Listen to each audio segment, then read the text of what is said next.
programme, we're going to be covering Israel and Syria, digital ID and Starlink, but we're going to begin today with government borrowing because in March 2025, the figures were just out today, the Starmer regime spent more than it received in taxes and other income, and as a result, it borrowed £16.4 billion. And that was £2.8 billion more in March 2024, than in March 2024. And that is roughly 5.3% of GDP.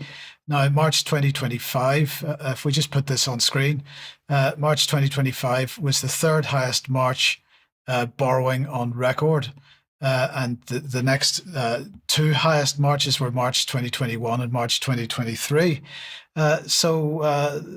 In the last financial year, then, the public sector borrowed £151.9 billion, as I say, the third highest borrowing in any financial year on record.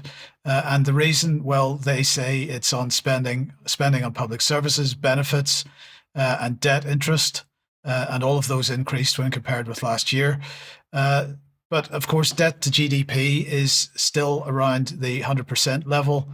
When we look at historically, we see that actually we're really seeing levels of debt to GDP that we haven't seen since we were coming out of the Second World War and paying down the debt from the two world wars and during the 20th century. It is quite incredible how, particularly since the financial crisis crash of 2007, 2008, it has just gone through the roof, and it's got nothing to do particularly with party politics. And in the meantime, M2 money supply and all the various quantitative easing funds are increasing massively. Sorry, but before we get to that, we've got the projection from the OBR, the Office for Budget Responsibility for the future. And as you can see, we're really only at the beginning of this massive debt cycle at the moment. So just getting started, the question then is why and what is this money being spent on? As I say, the British government claiming that it's on benefits and other things, but of course war spending is an increasing reason for the rises, and of course Putin is the excuse. The rhetoric just doesn't change. They repeat themselves ad nauseum. Here's part of John Healey's comments to the House of Commons yesterday. And despite President Putin's promise of a 30-hour pause in fighting, I can confirm that Defence Intelligence have found, and I quote, no indication that a ceasefire on the front line was observed over the Easter period. And 10,000 missiles and drones have been fired into Ukraine during this year alone, including from the Black Sea. So while Putin has said he declared an Easter truce, he broke it. While Putin says he wants peace, he's rejected a full ceasefire. And while Putin says he wants to put an end to the fighting, he continues to play for time in the negotiations. I mean, what can we say about that? Look, the Trump effect is also part of this. And although the spending on war has been increasing for a couple of years, it's accelerating now. And this, of course, is because of concerns over reliance on US support. BAE Systems has announced what they describe as a major breakthrough in UK munitions production. They're going to deliver a 16-fold increase in the productive capacity of 155mm artillery shells.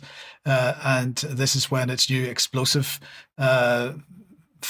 filling factory, this is where they fill the missiles, is going to open in South Wales in the summer. So, well, that's all good stuff. And of course, that's because we have basically used everything in Ukraine already. But in the meantime, HMS Prince of Wales, one of our illustrious aircraft carriers, went to sea yesterday. It was followed out of harbour a few hours later by the destroyer HMS Dauntless, and also part of what they're describing here as a carrier strike group is the Plymouth-based frigate HMS Richmond. And this is the start, they say, of an 8-month mission to demonstrate UK and Allied collective resolve and determination to maintain security and freedom in the Atlantic and the Pacific. Would you believe that? Not really. No. Between now and December, they say the carrier strike group will conduct a series of exercises and operations with air, sea, and land forces of the dozen allies in the Mediterranean, Middle East, Southeast Asia, Japan, and Australia. And this is apparently going to demonstrate the UK's ability to operate fast jets at sea. So that's exciting. And this is the second deployment of the UK's carrier strike group. I'm sure you've forgotten the first one because that happened in the middle of the pandemic, the so-called pandemic. But this particular mission that starts yesterday, they're calling Operation High Mast. And they say that it's occurring with a changed world order and even more volatile geopolitical situation. So, well, there we go. Look, I think we need to get a grip on regime spending in the UK. Stopping the war narrative would be a great start. Massively downsizing government would be another step in the right direction. But just to end this segment, I want to get a brief comment from Vanessa on this. I wanted to highlight this pretty obscene tweet from David Lammy, the Foreign Secretary. He's saying that children should never be should never be the pawns of war. In 2024, I spoke to Ukrainian children who'd been forcibly deported by Russia but were later returned to their families. For the British government to accuse any other country of stealing children is unbelievable hypocrisy. Lammy even acknowledges in that tweet that Putin was giving the children back. But how many children does the British government give back once it grabs them? Not very many. In fact, none. Probably be a more accurate answer. But Vanessa, what are your thoughts or your comments on that statement from Lammy? Well, I think this refers to the Ukrainian children that were taken from the areas now under the control of Russia in Donetsk and Luhansk.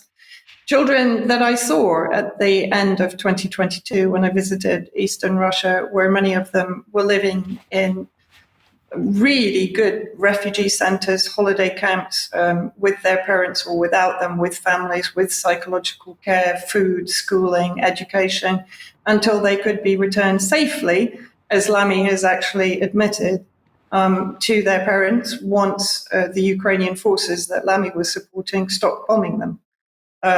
So, yes, total hypocrisy. Yeah, absolutely. But let's